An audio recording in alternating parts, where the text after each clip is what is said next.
మాలాంటి వారు మేము దాన్ని ఏ విధంగా తీసుకోగలం, మీరు ఏ విధంగా ప్రజల్లోకి వెళ్ళగలుగుతారు, వెళ్తారు? నేను ఇదివరకు డబ్బు ప్రాధాన్యం కాదు కాదు కాదు కాదు అని చెప్పేవాడిని. నా అనుభవంగా ఐఎమ్ ఏ ప్రాక్టికల్ మ్యాన్.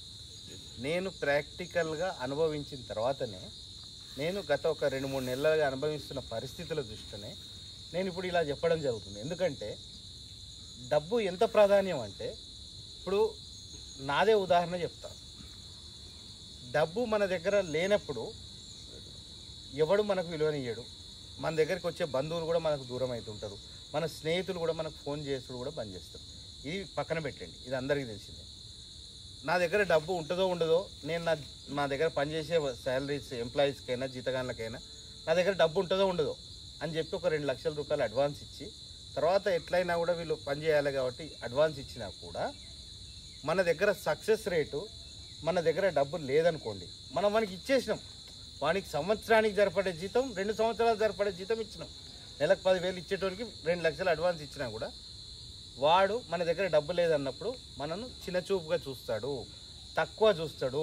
మనను ఇన్ని సంవత్సరాలు ఎప్పుడు కూడా ఎదుర్కోలేని సమస్య మనోజ్ రెడ్డి ఎదుర్కొన్నాడు. వానికి జీతం ఇవ్వలేదని కాదు, 2 సంవత్సరాల జీతం అడ్వాన్స్ ఉన్నా కూడా మన దగ్గర ఆ సార్ పాపం దివాళి తీసిండ్రా, సార్ దగ్గర పవర్ లేదు, ఇప్పుడు సార్ దగ్గర పైసలు లేవు, నాకు జీతం ఇచ్చిండు అన్నది కాదు క్రైటీరియా. ఇప్పుడు నా దగ్గర మంచిగా నా దగ్గర డబ్బు ఉండి అంత బలంగా ఉన్నాను అనుకోండి, వానికి జీతం ఇవ్వకున్నా కూడా వాడు సార్ అనుకుంటే భయపడుకుంటూ ఉంటాడు. నా దగ్గర పవర్ ఉందనుకోండి, వాడు అట్లనే ఉంటాడు. డబ్బు పవర్ ఈ 2. Okay sir. డబ్బు లేదు, పవర్ లేదు, మనకు ఆపద ముంచుకొస్తున్నప్పుడు మనం అడ్వాన్సులు ఇచ్చి కూడా తప్పే. అర్థమైందా అండి? మనం పేదవాళ్ళకి ఉన్నప్పుడు మనం ఎంత దానం చేసినా కూడా తప్పు అన్నది అర్థమవుతుంది. అపాత్ర దానం చేయకూడదు.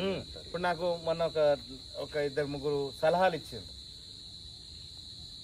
దానం చేయొచ్చు, తప్పు కాదు, కానీ మీరు త్యాగం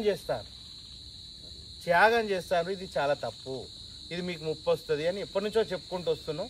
మీరు ఇవాళ ఆ స్టేజ్కి వచ్చేసి దానం చేయొచ్చండి. మన దాంట్లో ఉన్న దాంట్లో 100 రూపాయలు ఉంటుంది, 20 రూపాయలు చేయండి, 30 రూపాయలు చేయండి, 50 రూపాయలు చేయండి. కానీ మీరు 50 కాదు, మీ దాంట్లో ఉన్న 100కు 100 చేసుకుంటూ ఇంకా రెట్టింపు చేస్తే బయట నుంచి తెచ్చి కూడా చేస్తున్నారే లేనిది. ఇది త్యాగం చేసినట్టు. ఎవరి కోసం అవసరం లేని కష్టం ఎందుకు? ఈ గ్రామంలో సర్పంచ్, ఎంతమంది సర్పంచ్లు ఈ గ్రామంలో ఉంటారు? సర్పంచ్లు అయినాక ఎంతమంది ఇట్లా ఈ కష్టమైన జీవితాన్ని, మంచి జీవితాన్ని వదిలిపెట్టుకొని ఈ జీవితాన్ని ఎందుకు గడపాలనుకుంటారు? ఇది త్యాగం కాదు.